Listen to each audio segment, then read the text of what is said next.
약물 치료 중인데 아이가 갖고 싶다면 이 글을 보세요. 사실 약물 치료를 받으면서 임신을 계획하는 것은 결코 단순하지 않은 선택입니다. 많은 이들이 쉽게 나도 약 먹으면서 아이 가졌다라고 말하기도 하지만 그 뒤에 숨어있는 불안과 위험을 감수하는 과정은 당사자가 아니면 알 수 없는 고통입니다. 전문가와의 상담이 반드시 필요하고 때로는 안정적인 치료와 관리가 이루어지기 위해 병원의 입원까지 필요할 수도 있습니다. 아이는 엄마 뱃속에서 빠르게 자라고 있지만 엄마가 조금이라도 무리하거나 안정을 취하지 못한다면 자칫 유산이라는 결과를 맞이할 수도 있다는 사실을 항상 염두에 두어야 합니다. 그래서 임신을 계획하고 있는 모든 순간이 조심스럽고 신중해야 합니다.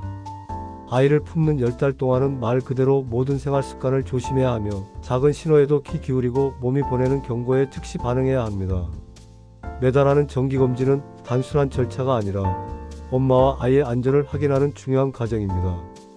만약 검진 도중 의사가 급히 추가 검사를 권한다거나 예상치 못한 문제가 발견된다면 무엇보다도 신속하게 대처해야 하며 조금 괜찮아지겠지라는 안일한 태도는 매우 위험할 수 있습니다.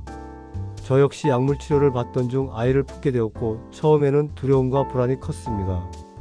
하지만 전문가의 지도를 철저히 따르고 필요할 때는 병원에 입원하며 안정을 취한 끝에 결국 아이를 건강하게 출산할 수 있었습니다. 그 과정은 결코 쉽지 않았습니다. 하루하루가 긴장의 연속이었고 작은 복통이나 피곤함에도 혹시 잘못되는 것은 아닐까 하는 두려움에 잠을 설친 날도 많았습니다.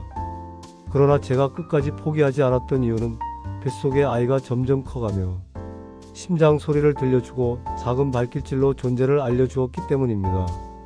그것이 제게 가장 큰 힘이 되었고 그 순간마다 나는 반드시 이 아이를 지켜야 한다라는 다짐을 새롭게 하곤 했습니다. 그렇게 아이를 낳는데 성공했지만 출산이 끝이라고 생각하면 큰 오산입니다. 아이가 태어난 후에도 엄마의 역할은 오히려 더 무거워지고 아이를 돌보는 일은 끝이 없는 여정이 됩니다. 출산 이후에도 계속 아이의 건강과 발달을 지켜보아야 하고 엄마 본인의 몸과 마음 역시 꾸준히 관리해야 합니다. 왜냐하면 엄마의 안정이 곧 아이의 안정과 직결되기 때문입니다. 약물치료 경험이 있는 엄마라면 더욱 그렇습니다. 치료 과정에서 겪었던 부작용, 호르몬 변화, 정신적 부담이 출산 후에도 영향을 줄 수 있기 때문에 의사와 상담을 지속하며 아이뿐 아니라 자신까지 챙기는 노력이 필요합니다. 저는 지금 돌이켜보면 약물치료 중 임신과 출산을 겪으며 배운 가장 큰 교훈은 혼자가 아니라 함께 가야 한다는 것이었습니다. 전문가의 조언, 가족의 지지 그리고 스스로의 용기가 모두 모여야만 안전한 출산과 양육으로 이어질 수 있습니다. 만약 지금 약물치료 중에 아이를 원하고 있다면 결코 혼자 고민하지 말고 전문가와 깊이 상의하세요. 또한 몸과 마음의 신호를 무시하지 말고 필요하다면 언제든 치료 계획을 조정하거나 입원을 선택하는 것이 나와 아이를 위한 최선의 길임을 잊지 마세요. 저는 아이를 무사히 낳았고 지금도 아이를 키우며 하루하루 배우고 있습니다. 여전히 두렵고 힘든 순간은 있지만 한 가지 확실한 것은 아이와 함께하는 이 길은 그 어떤 어려움보다 값지고 소중하다는 사실입니다. 그러니 약물치료 중이라도 아이를 품고 싶다면 그 길은 가능하다는 것을 믿으시되 반드시 철저한 관리와 전문가와의 동행 속에서 이루어져야 한다는 것을 꼭 기억하세요. 아이는 우리에게 행복을 주지만 동시에 가장 큰 책임을 요구합니다.